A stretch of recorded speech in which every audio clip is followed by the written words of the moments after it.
Ladies and gentlemen, welcome back to the Mouthing Off with Mike Wrestling Podcast, the only wrestling podcast that is certified gluten-free. We had another crazy week of professional wrestling here when it comes to WWE and AEW. WWE's ramping up in its build to Elimination Chamber in just 2 weeks.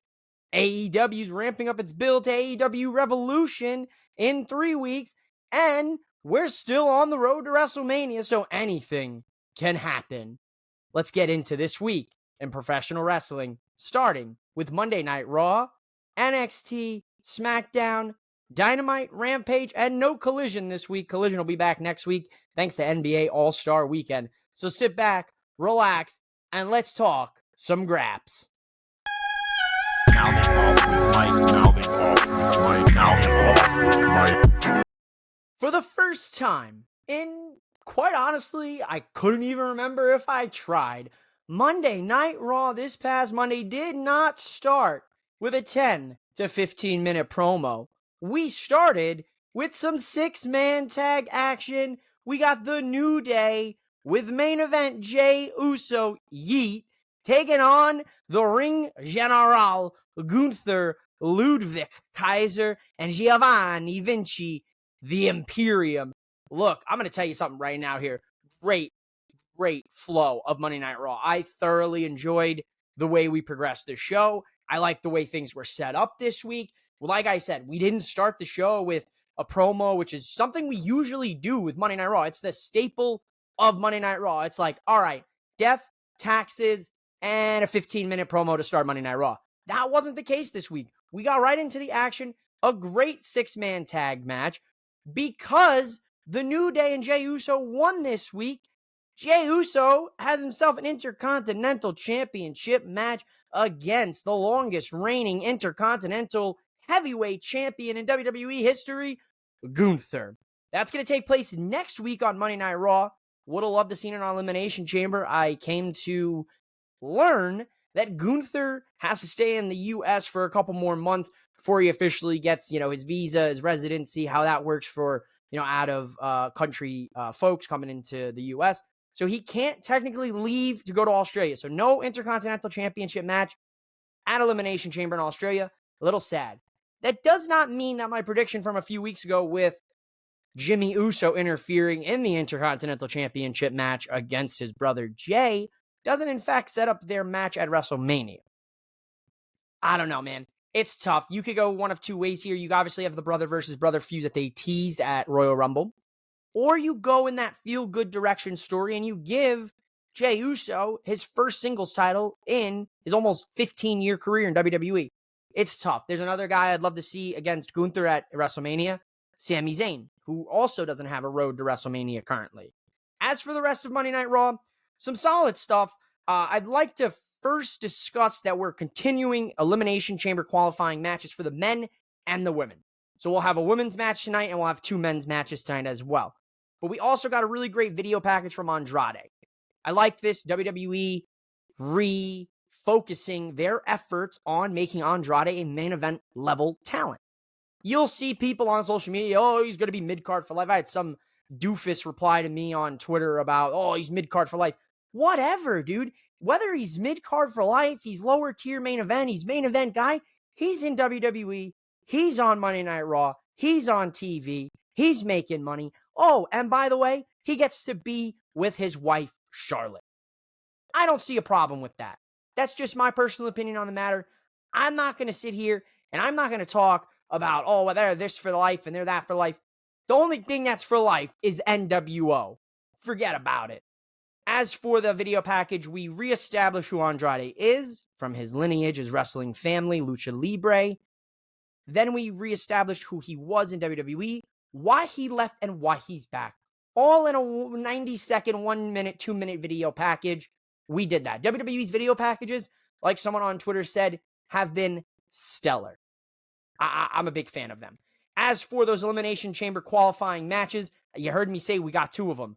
We got Big Bronson Reed, Australian's own, taking on Bobby Lashley. Good match. I expected to see Karrion Kross here. We're feuding in the Final Testament and New Day, and the Street Profits and Bobby Lashley. but we didn't see any carrying cross interference. Bronson Reed didn't qualify. He's not going to go to Australia and wrestle for his home countrymen. Kind of sad about it. Bobby Lashley's in the chamber. We're also going to have LA Knight and Ivar take place tonight on Raw. Another pretty solid match. I was a little concerned seeing, LA Knight and Ivar. I was like, oh, AJ Styles, interference. That didn't happen either. LA Knight qualifies. This chamber's far, very stacked. Drew McIntyre, Randy Orton, LA Knight, yeah. Bobby Lashley with 2 matches to proceed on SmackDown. Kevin Owens taking on Dirty Dom, and Logan Paul taking on The Miz. So 2 of those 4 men will head to the Elimination Chamber and potentially lengthen their road to WrestleMania. 2 of those men will have some questions heading towards WrestleMania. Liv Morgan took on Zoey Stark. Really solid match here. The Liv Morgan Revenge Tour is in full effect. She's quoting it. That's her billing of her return. Love it. Liv Morgan is super underrated. I've been a big fan of hers, since she was doing rock and snapbacks in NXT all the way back. She was the manager for Enzo and Cass for like a small stretch there. So I've been a big fan of hers. She's an East Coaster. I'm an East Coaster at my core, so I pull for my fellow East Coasters. Love the Revenge Tour. I think Liv in the Chamber is going to be awesome. Somehow she's going to some way overdo or outdo her spot from last year, when she did that crazy dive off the Chamber. So I'm expecting something crazy from Liv Morgan in the Chamber. And ladies and gentlemen, the American Nightmare is here on Monday Night Raw, and he's got something to say. He told The Rock, you put your hands on me, you slap me in the face in public. And what that means is I'm going to hit you back, Rock. Ooh! Cody Rhodes, let that man cook. Get the chef's hat, get it going. Let him cook, ladies and gentlemen. Cody Rhodes, as we know, as the WrestleMania kickoff press conference spectacle in Vegas last Thursday, Cody Rhodes has picked Roman Reigns, the reigning, defending, Universal Heavyweight Champion of the world. And The Rock did not take particular to some of Cody's comments, talking that Cody saying that the Bloodline's grandfathers and elders would be ashamed of the way they've acted. The Rock didn't like that. And Cody even addresses that. He's like, I never said anything disparaging against your family. I said straight up, point blank period, that if they saw what your cousin was doing, they would be ashamed. The Rock said that their family's the only family that matters. Roman said the Rhodes family's irrelevant. His father's irrelevant, speaking to Dusty. So everybody's saying, oh, well, it's going to be Rock and Roman. Yeah, I thought so too for a minute there. That wasn't the case. I'm all aboard the in the car, just put my seatbelt on. I'm strapped in for the road to WrestleMania. You should be too, because there's still a twist on the road coming. And I think it's in the form of a tag team match with Cody and Seth taking on Roman and Rock. Where and how and why that happens, I'm sure we'll find out in the coming weeks, month. But I really like this promo. Seth Rollins even comes out and tells Cody, look, I'll be your shield. Referencing him in the Shield. And now, could that spell doom for Cody? Will Seth turn on Cody because he just can't take it anymore and can't see Cody being in that spot? I don't think so. A lot of people are saying, like, oh, whoa, when Seth does Cody, like he did Roman and Dean, John Moxley at the time, then it's going to be this big to-do, and then Cody's going to go after Seth. I don't think Seth turns on Cody. I think it is so ingrained in the WWE superstar's mind from an on-screen perspective that they need to get the title away from Roman.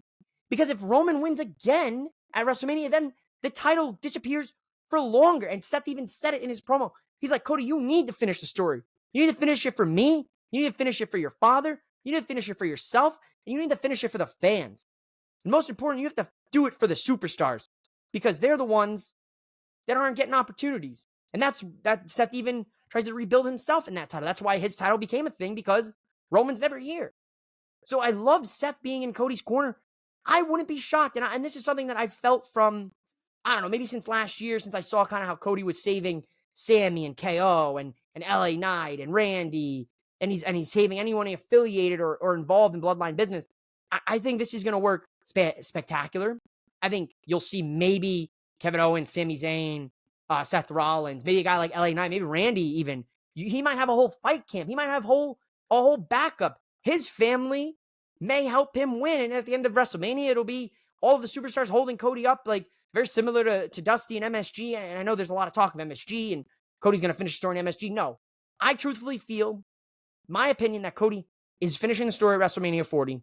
There's way more meat on the bones with Roman without the title, mentally not being adjusted to that mental wear and tear on him, losing the title after he beat the guy a year ago, saying, what did I do? Was I distracted? The family, whatever. I want to see the family ditch him. I want to see Roman on his own. I want to see the Rock and Roman match then happen next year at WrestleMania.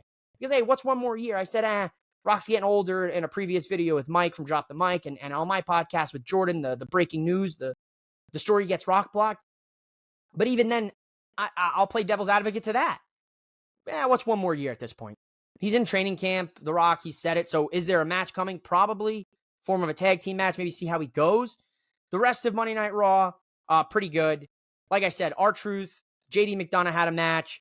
JD McDonough got the win.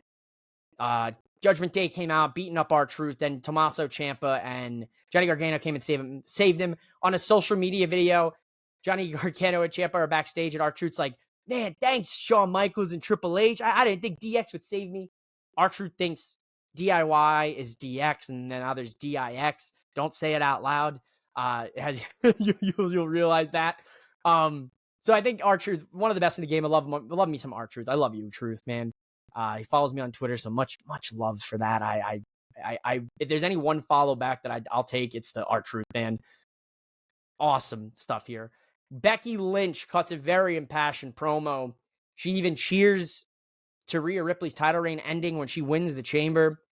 Nia Jax comes out and gives an Oscar-worthy performance. And then Rhea Ripley comes out and everything just breaks down from there. Rhea and Nia brawl. Becky kind of just stays in the background, kind of watching everything. So I like what we're doing there.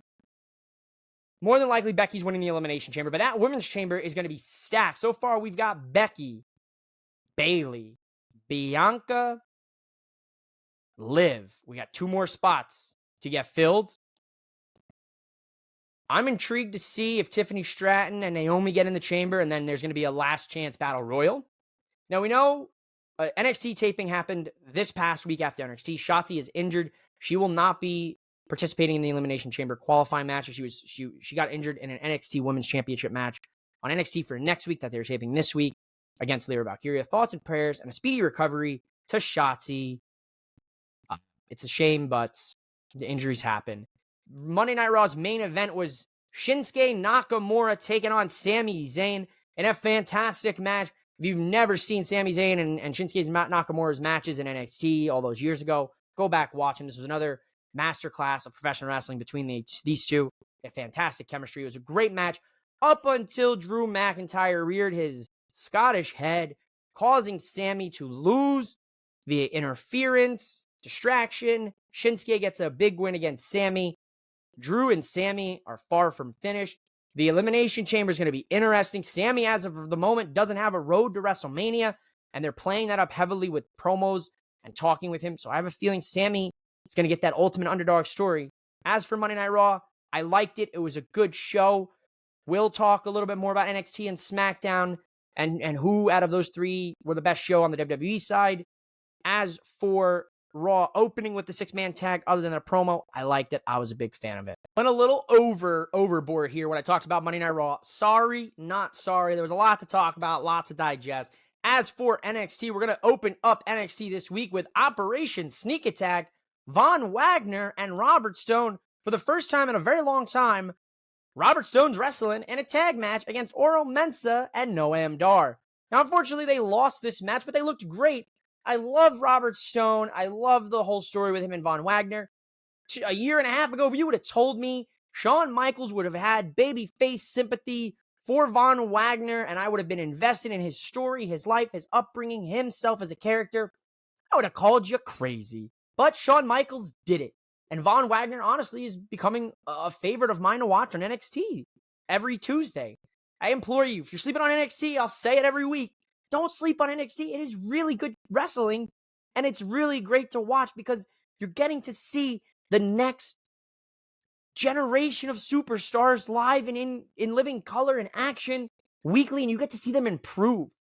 I got to watch Tiffany Stratton come in as a blue chip rookie to NXT, transform into this superstar, this vibe, this aura about her, a full-fledged main event talent morph before my very viewing eyes in just 2 years. Less, if you really count it. Awesome to see it. Same thing with Braun Breaker.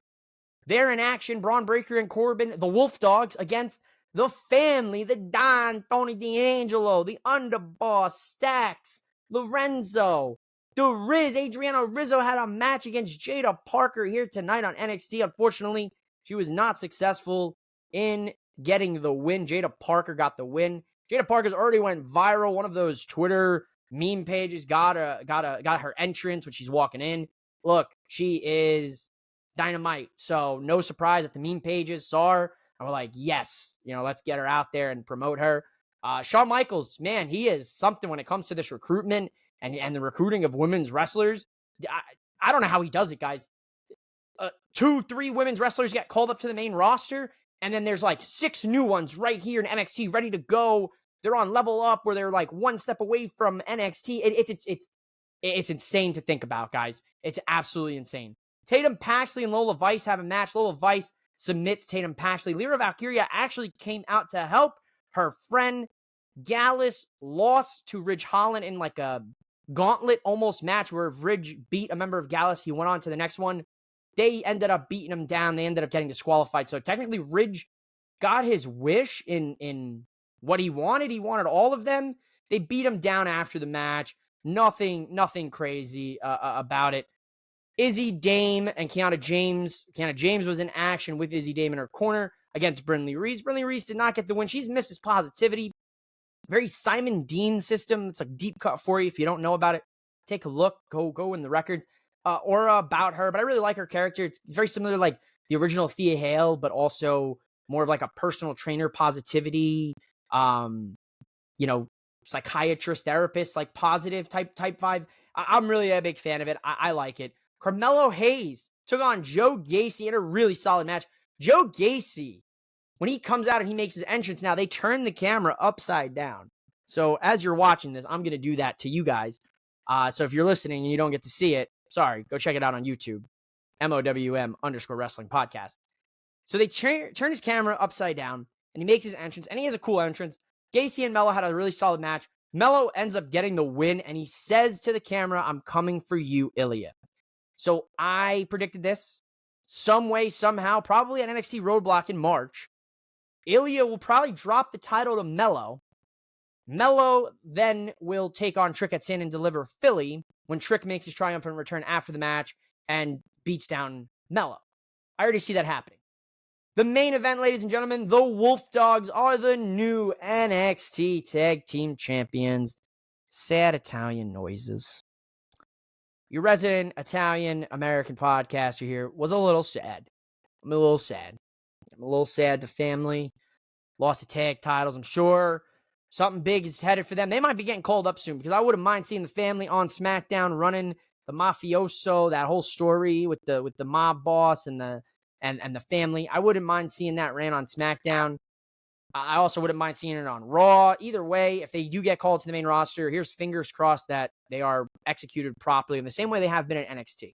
Great match here. Honestly, go back and watch this tag match. This will be your mouthing off with Mike match recommendation from the WWE side this week. I'm going to try to get more consistent with those. Go check it out. Braun Breaker and Baron Corbin have great chemistry. They're so good in the ring together. Both of them are fantastic wrestlers on their own, but together they make a great duo. The family, nothing but respect. Put some gabagool on their name. They had a great title run. At times it lacked a little bit, but I don't blame them. I blame, kind of sometimes with Shawn Michaels, there's other things that took precedent for him. So I get it. I'm sure they'll get a rematch down the line. I'm sure they'll hopefully have a match at Stand and Deliver. Maybe the whole family versus OTM again and some sort of, gimmick match, a hardcore match, an Extreme Rules match, whatever. Great main event. Wolf Dogs, new tag champs. Looks like their challengers are getting set up the next couple weeks. So we'll see who's taking them on first. NXT was really good this week. I enjoyed it. It was a big time Friday night SmackDown because the reigning, defending WWE Undisputed Heavyweight Champion, Roman Reigns, is going to be on SmackDown. And it just so happens that his cousin took his private jet from Hollywood to bless his presence for the fans in Utah. The Rock, the Great One, is on SmackDown. But before we get there, we got to talk about some of these last Elimination Chamber qualifying matches. We got 4 of them tonight on SmackDown. 2 men's, 2 women's, 2 final spots in the men's Elimination Chamber. We got 1 more spot left in the women's chamber, and I think a last chance battle royal coming down the pipeline. We open the show. Kevin Owens taking on Dirty Dominic Mysterio. Boo, boo. The boos get louder. The fans continue to hate Dominic, and he is one of the strongest heels WWE has, just because he can elicit a crowd response just about anywhere, anytime. So safe bet you get a crowd reaction when you throw Dirty Dom out there. He's taking on KO. Solid match here. Look, if you would have told me a couple years ago Dirty Dominic Mysterio was going to be, this good in the ring, this early in career in his game, when he got catapulted into, a full-time wrestler with his dad, kind of during the pandemic era, I would have been like, no way, it'd take some time. But Dirty Dom, got to give the man some respect. He's really coming into his own. He looks great in the ring. Him and KO have a fun match. R-Truth comes out. R-Truth. Now, you heard me say it earlier. R-Truth had a match against JD McDonough. The Judgment Day basically said they're going to destroy R-Truth. And R-Truth is calling the Miz, begging Pierce before the match starts. I got to get Miz down here. Calls Miz. He tells Miz, I think the Judgment Day are going to kill me. Hysterical stuff. So here he is. Pops up ringside on SmackDown during KO and Dirty Dom's match. And he's telling KO, where were you Monday? Where were you? Because he thinks Kevin Owens is the Miz. R-Truth is the best. I'm still laughing about it. The picture in my head. R-Truth is the best. Live, laugh, love Judgment Day. Because of some distractions from R-Truth, Kevin Owens was able to beat Dirty Dom and qualify for the Elimination Chamber. This Elimination Chamber is becoming an all-time Elimination Chamber right now. Zelina Vega, LWO's own, taking on Tiffany Stratton, who, you heard me say it earlier when I talked about Tiffany. If you watch NXT, then you get to enjoy this, I guess, reward, because you watched Tiffany Stratton from NXT 2.0, daddy's little girl, morph into main eventing NXT for women's championships against Becky Lynch, to now on the main roster, going to be in the Elimination Chamber in Perth, Australia, in front of 60,000 plus fans. She's only been on the main roster 3 weeks going. Incredible stuff, ladies and gentlemen. She had no previous wrestling experience. None whatsoever. She came into the WWE Performance Center. She grinded it out. 2 years in NXT. Plus maybe, some time in the PC, whatever, before she hit the airwaves. But a 2-year run in NXT, a former NXT Women's Champion. What more could you say? She is a certified star, and she is the future of WWE. No doubt about it. Can't wait to see Charlotte and Tiffany down the line. Obviously, we know Charlotte is out with an ACL. We also know Shotzi is out with a significant injury. Thoughts and prayers and a speedy recovery to Shotzi. We'll miss Shotzi in the tank, that's for damn sure. She's supposed to be in this qualifying match against Tiffany. That Tiffany beat Zelina in. Good stuff. Elimination Chamber for the women's side, really getting interesting. We have another match, the co-main event. Naomi taking on Alba Fyre. Love to see Alba Fyre get some singles shine. She's led to the ring with Isla Dawn. I love the Unholy Union. Been a big fan of theirs since NXT, since they were the most dominant NXT women's champions, NXT Tag Team Women's Champions, I'll say.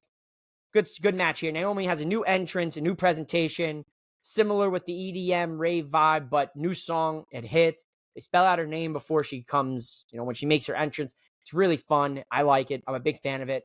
I was actually chatting with the Two Heads, One Table podcast folks in their Twitter spaces that they do typically before Friday Night SmackDown. You can catch me on their Twitter space Monday on Twitter for their Elimination Chamber predictions. So that's always going to be a fun one. But we were chatting about it, and I raised the question, where does Naomi land on the road to WrestleMania? I really hope she gets a premiere match at WrestleMania. She will be in the Elimination Chamber, that is for sure, because she beat Alba Fyre in a pretty solid match for the co-main event. When you have Rock and Roman on the show, things definitely felt condensed, but SmackDown flew by. There was some really good wrestling. We also had Miz and Logan Paul for a qualifier to the Elimination Chamber.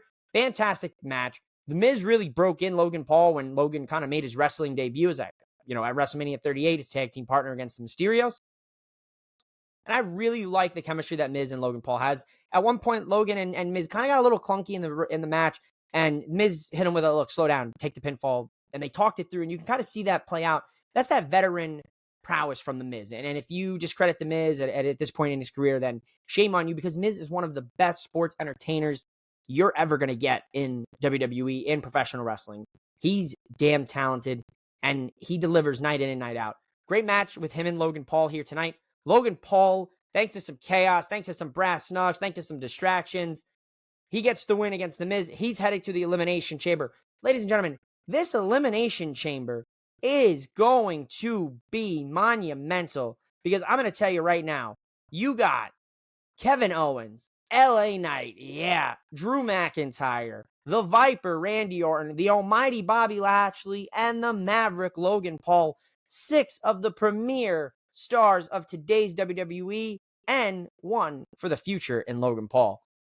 Ladies and gentlemen, Elimination Chamber, I will now wake up, I should say on my case, I will stay up and watch it at 3 o'clock, 2 o'clock Pacific Standard Time on the West Coast. So I will be live for that one. That is for sure. Some interesting things to note on SmackDown I do want to make note of. Segment backstage, we had Bianca, Liv, Nick Aldis, Braun Breaker, Jade Cargill, Tiffany Stratton came in and gloated about her win and her chamber qualifying match. Bianca and Liv kind of went back at it, and Jade kind of said, enough for this. You guys are going to do this when I'm about to make my big contract signing decision, and stormed off. But Braun Breaker is officially a part of the SmackDown roster, one half of the NXT Tag Champions, and the Wolf Dogs are on SmackDown. So Braun Breaker will have his SmackDown debut match next week on SmackDown before Elimination Chamber, which was actually taped tonight after this episode of SmackDown in Salt Lake City, Utah. So the fans got some bonus wrestling and a really stacked Friday Night SmackDown next week. I'll pop it up here, but next week on SmackDown looks crazy. I'll touch more about it in the final mouth off, of course. But what everybody wants to talk about, ladies and gentlemen, The Rock and Roman Reigns are here on SmackDown, and Roman has proclaimed that The Rock is officially in the Bloodline, or in The Rock's case, the Bloodline, because when The Rock threw up the 1 at the end of the promo, he threw up this, Bang Bang Gang. He threw up the Bang Bang Scissor Gang. Listen, The Rock bringing back that vibe of heel Rock. I don't know if it's necessarily Hollywood Rock. I was quick to tweet, Hollywood Rock is back. He's got the Versace vest on. He honestly kind of looks like Ricky Starks a little bit, but, bald and with, way more muscles. I digress. The Rock comes out, makes his long-awaited return to SmackDown in Salt Lake City, and he buries the crowd. You guys set a record for the most trailer park trash people in one place. Oof. Goes on to quote the Cody Crybabies that we, the fans, ruined a dream match in the Bloodline between Rock and Roman. Calls the crowd some words that I don't think I can say while I'm on the Tomato Road sports radio. But yeah, he goes in and he claims that the fans clamored and complained and got this match changed, and Cody now gets to take on Roman at WrestleMania, stealing this dream match away, and the party's just getting started. There's no more sing-alongs, no more Rock sing-alongs.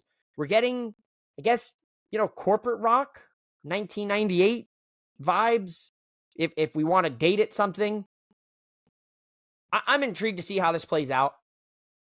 You had the fans, myself included, going crazy when you just flipped the script, and now The Rock versus Roman seems to be happening, and we were kind of conditioned at this point because of the hints and everything WWE was doing, because it wasn't just the fans that were like, yeah, Cody's going to finish the story. It was WWE also kind of fueling that fire over the course of the summer where Cody and Jey win the tag titles. Now they can go to SmackDown. Then you have that face-off, and Nick Aldis has to get involved. Then they lose the tag titles. And then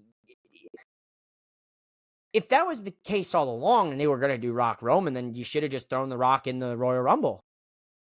Then you could have done it. But Cody won the Royal Rumble. It would make no sense for Cody to step away, but we still don't have an explanation from Cody on why he initially gave that spot to The Rock. So I hope in the coming weeks we get that explanation. If not, big deal. The only plot hole I saw, and this is if you really even want to bring logic to professional wrestling, which is, the point of sitting there for 2 hours and being entertained. The only plot hole is he says that, Cody doesn't deserve this. Well, I mean, technically Cody won the Rumble. And when you win the Rumble, you get a main event match at WrestleMania against a champion of your choosing. That's the only thing. But other than that, The Rock as a heel, joining the Bloodline, everybody throwing out the ones. I loved it. I think this has some potential to be very interesting and spice things up in the road to WrestleMania, because now Seth said he's going to have Cody's back on Raw. You heard me talk about it earlier. Now The Rock is showing that he has the back of Roman Reigns, or does he? Is this a big swerve and Cody and The Rock are working together behind the scenes? Maybe I've seen some theories about that out there. I don't know if that's true. I think something will happen at some point in this story, or post WrestleMania or during WrestleMania, where obviously you're going to set up The Rock versus Roman for next year in WrestleMania, especially if it is rumored to be in Vegas, which I called that. I had no idea, no intuition. I know there was reported Minneapolis was a front runner, but a month ago I said, wouldn't be shocked if Vegas gets WrestleMania. Hey, give me some flowers. You know what I'm saying? Look, back to the matter at hand. Heel Rock with Roman and the Bloodline is awesome. You get to see The Rock in the Bloodline. Now you could potentially see and play the story of a power struggle between The Rock and Roman, because now you're bringing in the High Chief in Roman, and you have the Tribal Chief in Roman. There could be some division there. And then you have Jimmy and Solo. So you could effectively, after WrestleMania, could potentially have a Bloodline Civil War again. Maybe Solo goes with The Rock. Maybe Jimmy goes with Roman, or vice versa. Now you do that match post-WrestleMania. And then you set that up. Rock and Roman, WrestleMania 41. No title on the line. Tribal Chief crown is on the line. The head of the table on the line. There's a possibility. We're not going to get into it too much right now. We'll talk a little bit more about that in the coming weeks as we progress towards WrestleMania. SmackDown for the WWE side, show of the week. If I were to rank them, SmackDown, NXT, Raw in that third place spot. I like to see Raw get to that first place spot here on the road to WrestleMania. Elimination Chamber, ladies and gentlemen, is going to be next Saturday. So when you hear this, you'll hear it more than likely late Saturday, Sunday morning, February the 17th. As for my folks at the Tobacco Road Sports Radio, you'll hear this Tuesday prior to Elimination Chamber, and that is the Tuesday of the 20th. But you'll also hopefully get my Elimination Chamber predictions, which will be on my YouTube and cross audio platforms. So we are 1 week away from Elimination Chamber. It is clear and set besides one chamber match spot for the women. And we're going to talk a little bit more about what you guys want me to talk about in the final mouth off. Wednesday. You know what that means, baby. It's time for AEW Dynamite. Last week I was there. This week I'm not, unfortunately, but AEW Dynamite was a spectacular show. In my personal opinion, I thoroughly enjoyed those 2 hours, plus a little bit of an overrun this week. Once again, shout out to the good folks at TBS. Shout out to Tony Khan for the overrun. This week's Dynamite, we kick off the show with typical tag team superstar Dax Harwood of FTR taking on the BCC, the Blackpool Combat Club's Jon Moxley, in a fantastic opening match of AEW Dynamite. Ladies and gentlemen, we had a Texas Death Match later on in the main event of Dynamite, which I would give you as the match recommendation from AEW this week, but I'm going to give it to the good old boys from FTR, Dax and Mox from BCC for your Mouthing Off with Mike match recommendation from the AEW side. As for that match itself, great match. Dax Harwood was put to sleep by Mox. After the match, Moxley just started beating the hell out of him. Here comes Cash. He comes running down to the ring. He starts beating up on Mox. Claudio comes out. He starts beating up on Cash. Everybody's getting beat up on in the ring here. Finally, everything's separated. Everyone's separated. And those two teams are going to have a match next week on Dynamite, a tag team match. So things are heating up in AEW. As for some match announcements for AEW Revolution, you heard me say the build is building in the AEW side, and Tony Khan is doing a spectacular job in building the AEW Revolution card. We had a few matches already announced. We got another one announced tonight, formally happening at Revolution. Two Don Callis members will take on each other. Konosuke Takeshita, the Alpha, and the GOAT, the Billy Goat, Will Ospreay, who's going to make his formal AEW debut following his contract signing and his contract ending with New Japan Pro Wrestling. Like I said, we got big business coming down the pipeline, so wouldn't be shocked to see another New Japan star in the form of Okada. Sean Ross Sapp of Fightful reporting that it's just about a done deal.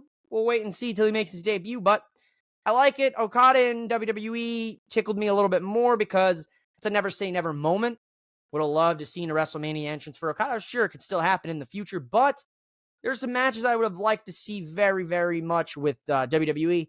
There are some matches in AEW that I can't wait to see, but I'm excited for Revolution. The build is building, as I said, as funny as it sounds and as they say, but it really is working. They're doing a good job. It's on a thrown together card with the last 2 weeks in the month, so I really appreciate that from Tony Khan and AEW. Something that I've complained about personally, that especially I'll always use Double or Nothing as the example. That card just felt thrown together in the last week, and I was sad because I almost went, and I felt bad saying I was glad I didn't spend the money, but I would have loved to have been there. There were still some matches that really had my interest, but I digress. Getting back to this show at hand, Wardlow had a squash match. He won. I would have honestly preferred to see another women's match in this spot, even if it was a women's squash match. The Wardlow squash matches are not doing it for me right now. That's maybe the downside of this episode of Dynamite. That's probably why I wouldn't give it a 9. I'd put it in the 8 category just because I don't need Wardlow squashes. I know he can destroy people. Give me a good story for Wardlow. Adam Copeland taking on Daniel Garcia in a match that, to truth be told, a year ago, I never thought we'd ever see. So I love to see it. Adam Copeland, Edge, my man's giving it his all. He's giving every last ounce of go that he can give to this run in AEW, and I applaud that man. I really do. I really respect him, and I applaud him because it's not even a matter of putting and making notary for himself. He's putting other wrestlers over on the way, out, or whatever his retirement run may be in AEW. He's helping these wrestlers. Griff Garrison, Lee Moriarty, Daniel Garcia, Nick Wayne, Killswitch. Obviously, him and Christian is the underlying feud, and I'm sure he'll beat Christian for the TNT title. But this match was so good, and this was another close call for match of the week recommendation from AEW. But there's no winner. We protected both, and they didn't take losses because the Patriarchy came out and attacked Daniel Garcia and Edge. Adam Copeland and Mama Wayne hit Edge with a low blow. Mama Wayne also wearing a turtleneck like Christian does, which I thought was a nice detail there. The Matriarchy and the Patriarchy matching. Very cute for Valentine's Day as well. They beat the hell out of Christian, or they beat the hell out of poor Edge and Daniel Garcia. And now we don't have a number one contender, which I'm sure more than likely it's going to be a triple threat. We just saw a time limit draw with Swerve and Hangman a week ago, so one would presume that's going to be a triple threat for the TNT title. Thought you were smarter than that, Christian. I don't know. Edge might be written off for a little bit, and Daniel Garcia may get the title opportunity at Revolution, but know that TNT Championship will be on the line. We had a promo with Hangman, Swerve, and Samoa Joe. Samoa Joe basically said, look, you two are not going to forget about me in this match. Don't think that you're going to beat the hell out of each other, and then you're going to pin one another, and you're going to take my championship. You're not taking the title. You're going to have to beat me. Samoa Joe, I love MJF. His title run was fantastic. But Samoa Joe with the title is nice. It's different. Samoa Joe is goated in my personal opinion. He's always been one of my favorites. I love everything about the guy. So I'm totally fine with him retaining the championship in the triple threat because Swerve and Hangman are too focused on one another. The story writes itself. Down the line, those two verse again for a number one contendership. 60-minute time limit. No draws, no nonsense. One of them wins, takes on Samoa Joe at the next pay-per-view. Maybe it's Double or Nothing. Maybe it's whatever's after Revolution, which I'm pretty sure is Double or Nothing. So there's your story through the early summer.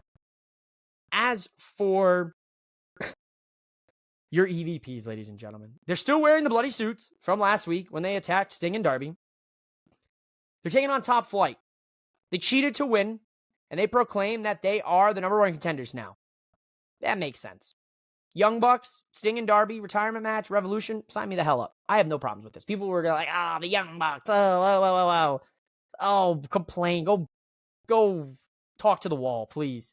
I'm cool with this, man. The Young Bucks are so good at this role. They're crushing this dastardly EVP. We're abusing our powers. It's our company. We're going to do whatever we want. Good stuff here. They cheat. They beat Top Flight. Darby even comes out and basically kind of blurs the lines a little bit. And he basically says, you idiots didn't hire me. At least at the time, we had an EVP with a brain that was smart enough to see what I had and sign me. And I'm not talking about Kenny Omega. He's talking about Cody Rhodes, which I thought was great. It ended up starting a Cody chant.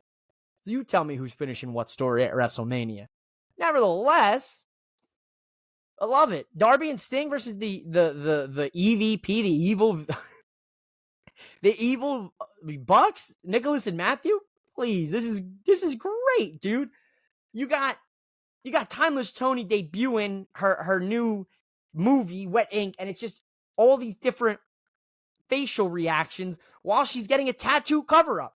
She is so committed to this bit with her and Deonna Purrazzo. They have matching tattoos, a drunk duck from their time in Japan. She got it basically covered up. She got a dagger through both sections of it. I'll pop a photo for my video viewers if you're a listener.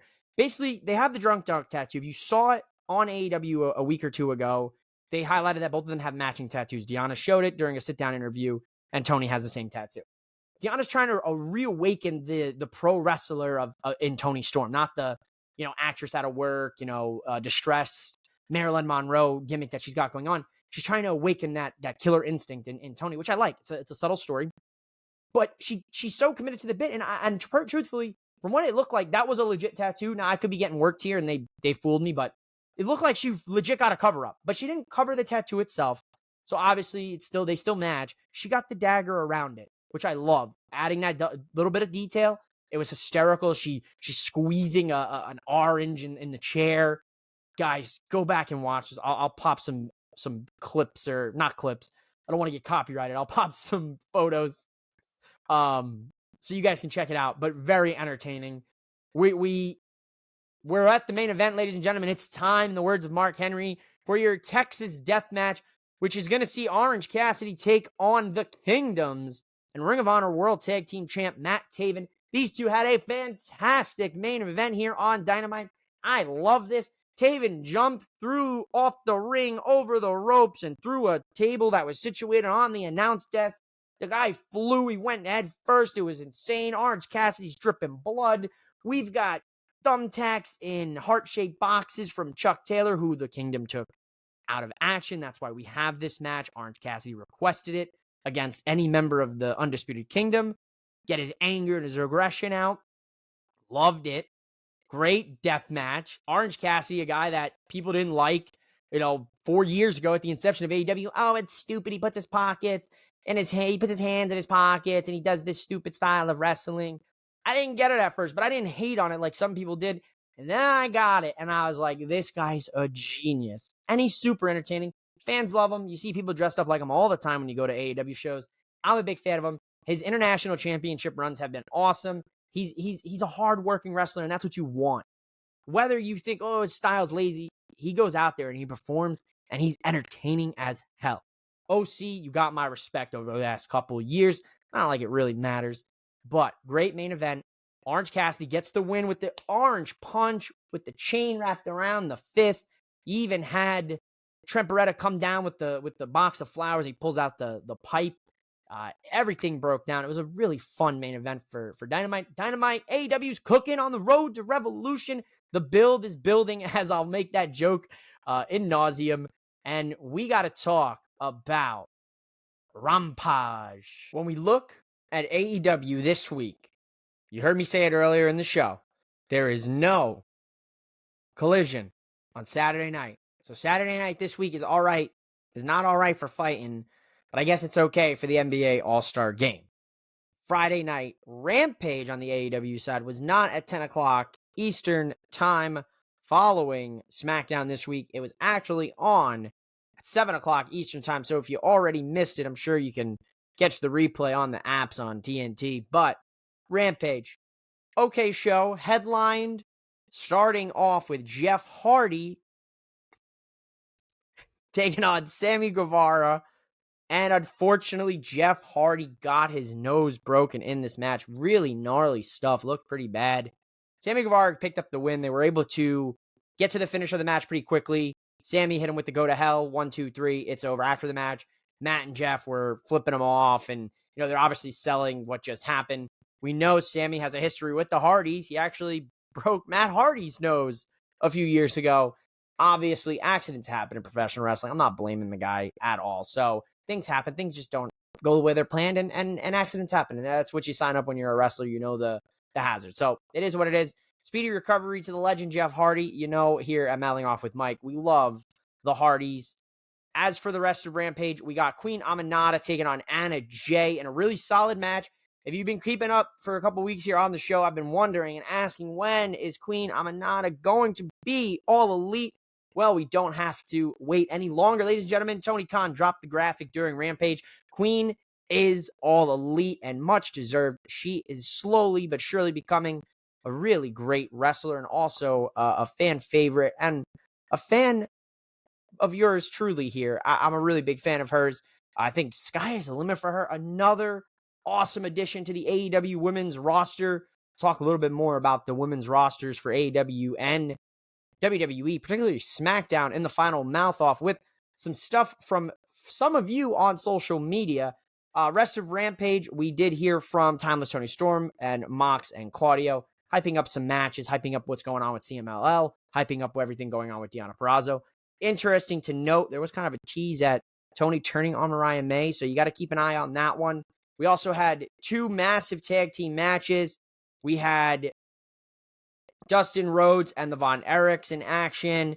And we also have the Bang Bang Scissor Gang taking on the team of the Dark Order, Jeff Jarrett, Santam Singh, and Jay Lethal. I had to pull that up, man. There's too many names to remember there. Some fun matches, not really much to write home about. Last week's Rampage, I felt maybe a little biased because I was there. Kind of felt bigger than this week's. But this week's Rampage was still entertaining for an hour of wrestling. I'm not going to complain. It gets more faces on your TV. It's more wrestling for the fans, so win-win there. We're going to get into the final mouth-off. Ladies and gentlemen, welcome to the final segment of Mouthing Off with Mike, the final mouth-off with Mike. So look, ladies and gentlemen, this week I asked you all on social media, tell me what you want me to talk about. What do you guys want to talk about? I had a lot I wanted to talk about in the final mouth-off, which we will get to. I asked social media, what do you guys want to talk about? Well, my good brother of the They Made Their Way to the Ring wrestling podcast, Ryan, said, let's talk about Jade Cargill. Jade Cargill showed up tonight here on SmackDown. We're hinting at where Jade is going to sign. We also have one empty spot in that Elimination Chamber match and potentially a last chance battle royal for the ladies on Raw this coming Monday. Now, Jade Cargill, one of the most talked about women's wrestlers over the last couple months. She signed to WWE during the summer. We saw her a few times at some WWE shows, NXT, some pay-per-views in between. We didn't hear too much about Jade. Jade had some personal stuff going on, ladies and gentlemen.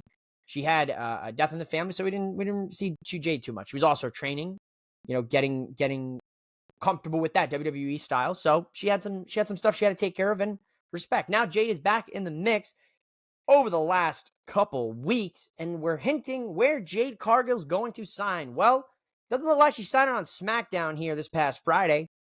Could mean she's going to sign to Raw. The women's division on SmackDown is absolutely loaded, ladies and gentlemen. My goodness. Naomi, Bianca, Alba Fyre, Isla Dawn, Zelina Vega, Machine, Mia Yim, Tiffany Stratton. We're loaded up on the SmackDown side. Bayley, Io, Asuka, Kairi Sane, Dakota Kai when she's healthy. My goodness, that SmackDown women's roster is stacked. Jade Cargill's going to make her decision when Jade Cargill's ready. I'm extremely excited to see Jade Cargill, what she's going to do first, who her first opponent's going to be, because this is big time. You only get one chance in the WWE to make an impact and to make an impression. So WWE has a really tough decision ahead of them. Who does Jade Cargill face at WrestleMania if that is the plan? I don't think she's going to be in the chamber match. So let's throw that one out for the moment. But I do think she will sign to Raw. Something with that SmackDown backstage segment leads me to believe, and because of how stacked SmackDown is, leads me to believe Jade's going to be on the red brand. And that makes things interesting, because as much as the fans may not like it, I think I see the opponent that Jade may take on at WrestleMania. And it's the same woman she eliminated in the Royal Rumble. Ladies and gentlemen, I think Jade's opponent at WrestleMania is going to be Nia Jax. And that's your hot take for mouthing off with Mike. So thank you, Ryan, for bringing up Jade into the discussion. As for the other social media, what do you want me to talk about?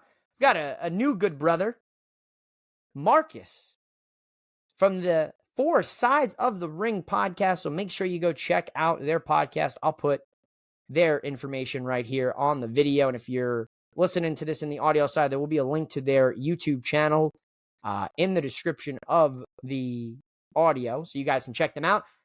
The reason I bring them up is they graciously invited me to join their trivia tournament. Now, ladies and gentlemen, Four Sides of the Ring, they're hosting trivia, and they're going to crown a trivia champion, and they get a belt and everything. Ladies and gentlemen, I was just this past week with good brother Mike of Drop the Mic. We had round one. We took on Coffee and Wrestling podcast.